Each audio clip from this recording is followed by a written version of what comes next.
নমস্কার বন্ধুরা, welcome to my channel.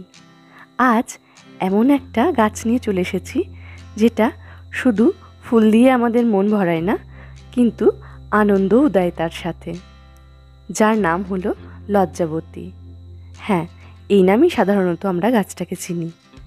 এছাড়াও এর নাম রয়েছে সেনসিটিভ প্ল্যান্ট, স্লিপি প্ল্যান্ট বা শেম প্ল্যান্ট নামে। এর বিজ্ঞানসম্মত নাম হলো মিমোসা পুডিকা।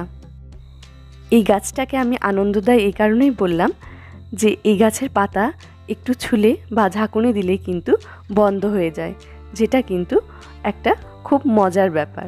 যদিও এটা বিজ্ঞানসম্মত ব্যাপার, যেটা আমরা ছোটোবেলায় স্কুলের বইয়ে পড়েছি যে সিসমোনাস্টিক চলনের জন্যই এরকম ঘটনা হয়ে থাকে। এই গাছটা আগে আমার বাড়ির চারপাশে কিন্তু মাঠে ঘাটে প্রায় দেখতে পেতাম এবং ছোটোবেলায় এই গাছ নিয়ে অনেক খেলাও করেছি। কিন্তু বর্তমানে এই মাঠঘাট কিন্তু আর সেরকম চোখে পড়ে না, চারিদিকেই শুধু তাই বিল্ডিং। আগে হঠাৎ যখন একটা রাস্তার পাশে এই গাছটা দেখা মিলল, তখন আর লোভ সামলাতে পারলাম না। ভাবলাম বাড়িতে তো বিভিন্ন ধরনের গাছ রয়েছে, এই গাছটা থাকলেও ক্ষতি কী। আর এর ফুল তো খুবই সুন্দর, গোলাপি রঙের এই ফুলগুলো কিন্তু বিশেষ দৃষ্টি আকর্ষণ করে। আর এই গাছটা লাগানোর জন্য বিশেষ কোনো কিন্তু খাটনির প্রয়োজন হয় না, সামান্য গোবর সার আর মাটি দিয়ে কিন্তু গাছটা বসিয়ে দিয়েছিলাম। তারপর ফাঙ্গিসাইডগুলো জল দিয়ে দিয়েছিলাম।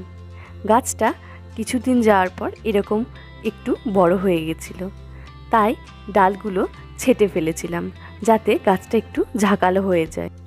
যেহেতু এটা ছোট্ট টবে লাগানো হয়েছে আর গাছটি কিন্তু লতানো প্রকৃতির, তাই মাঝে মাঝে যদি এরকম ডাল ছেঁটে নেওয়া হয় তাহলে কিন্তু গাছটা বেশ সুন্দরভাবে টবের মধ্যে হতে পারে।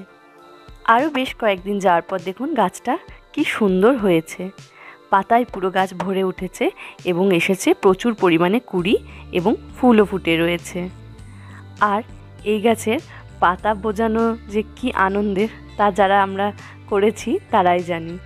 এভাবে পাতা কিন্তু বুজিয়ে দিতে খুবই ভালো লাগে এবং কিছুক্ষণের মধ্যেই পাতাগুলো কিন্তু আবার খুলে যাবে। কিন্তু সাবধান, গাছে কিন্তু কাঁটাও থাকে। আর অন্ধকারে এই গাছের পাতাগুলি কিন্তু নিজে নিজেই বন্ধ হয়ে যায়, আবার সূর্যালোকে নিজে নিজেই খুলে যায়। এই গাছটা কিন্তু আমার একটা অত্যন্ত প্রিয় গাছ। এই গাছের কিন্তু ডাল কেটে কাটিং বানিয়ে এখান থেকে চারা তৈরি করে নেওয়া যেতে পারে।